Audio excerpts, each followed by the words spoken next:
আসসালামু আলাইকুম। হতাশা আমার আপনার সবার জীবনে খুবই পরিচিত একটা অনুভূতি।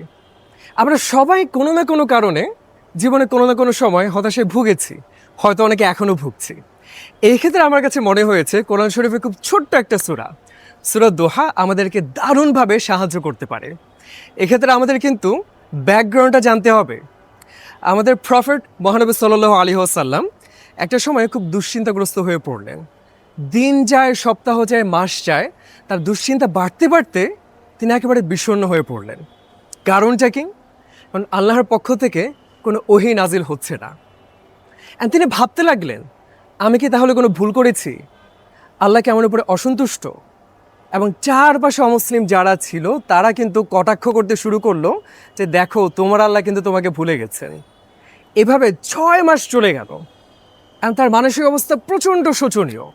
ঠিক এমন একটা প্রতিকূল সময়ে অবশেষে জিবরাইল আলাইহিস সালাম আসলেন এবং সূরা দোহা নাজিল হলো। এখন যদি সূরাটা আমরা একটু শুনি, বিসমিল্লাহির রহমানির রহিম। ওয়াদ-দুহা, শপথ প্রভাতের আলোর, ওয়াল-লাইলি ইযা সাজা, শপথ রাতের অন্ধকারের, মা ওয়াদ্দাআকা রাব্বুকা ওয়া মা ক্বালা, তোমার রব তোমাকে ভুলেও যাননি, তোমার উপরে অসন্তুষ্ট হননি। ওয়ালাল আখিরাতু খায়রুল লাকা মিনাল উলা, অবশ্যই তোমার ভবিষ্যৎটা এই বর্তমানের থেকে অনেক বেশি সুন্দর হবে। এরপরে খুব সুন্দর একটা আয়াত, ওয়ালা সাউফা ইউতিকা রব্বুকা ফাতারদা, খুব শীঘ্রই তোমার রব তোমাকে অনেক পরিমাণে দিবেন এবং তুমি ভীষণভাবে সন্তুষ্ট হয়ে যাবে, খুশি হয়ে যাবে। এখানে খেয়াল করে দেখুন যে ভবিষ্যৎটা সুন্দর হবে। আল্লাহ কিন্তু এইটাকে বিশ্বাস করতে বললেন যে ভালো কিছু আসছে সামনে। এবং সেটা আমরা কিভাবে বুঝবো? অতীতে আল্লাহ আমরা অনেক বিপদ থেকে রক্ষা করেছেন না, ভালো রেখেছেন না, সেটা কিন্তু আল্লাহ মনে করিয়ে দিলেন। এরপর আল্লাহ বলছেন, আলাম ইয়াজিদকা ইয়াতীমা ফাআওয়া, আল্লাহ কি তোমাকে এতিম অবস্থায় পাননি? তারপর কিন্তু আশ্রয় দিয়েছেন। ওয়াওয়াজাদাকা যাল্লান ফাহাদা, তোমাকে পথহারা, দিশেহারা অবস্থায় পেয়েছেন, কি করবা জানো না, তিনি কিন্তু একটা পথ দেখিয়েছেন। ওয়াওয়াজাদাকা আইলান ফাআগনা, তোমাকে নিঃস্ব অসহায় অবস্থায় পেয়েছেন, তারপরে কিন্তু তোমাকে একটা অবস্থান তৈরি করে দিয়েছেন। তাহলে আমরা কিন্তু বুঝলাম যে হ্যাঁ, অতীতে আল্লাহ যদি আমাকে এত ভালো রাখেন, এত বিপদ থেকে রক্ষা করেন, ভবিষ্যতে কেন করবেন না? এখন আমাদেরও কিন্তু কিছু দায়িত্ব আছে।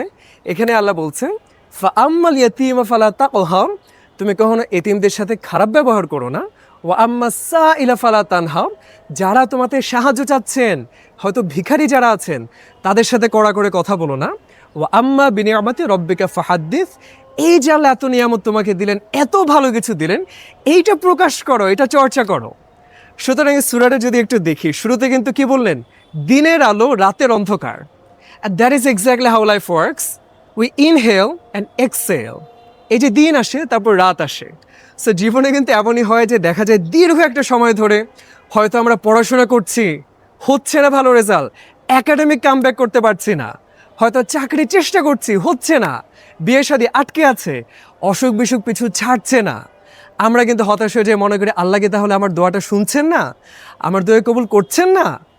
তখন কিন্তু রাসূল সাল্লাল্লাহু আলাইহি ওয়াসাল্লামের এই ঘটনাটা আমাদেরকে শিক্ষা দেয় যে না, এই যে খারাপ সময়টা, এটা কেটে যাবে, অন্ধকারটা কেটে গিয়ে আলো আসবে ইনশাল্লাহ। সো যখনই হতাশ লাগবে, আমার কিন্তু মনে হয় সূরাটা বারবার পড়া উচিত। এত সুন্দর করে অতীত এবং ভবিষ্যতের মাধ্যমে বুঝিয়েছেন, সেটাও জানা উচিত এবং সেই বিশ্বাসটা গড়া উচিত, জীবনে হতাশ হওয়ার কিছু নাই।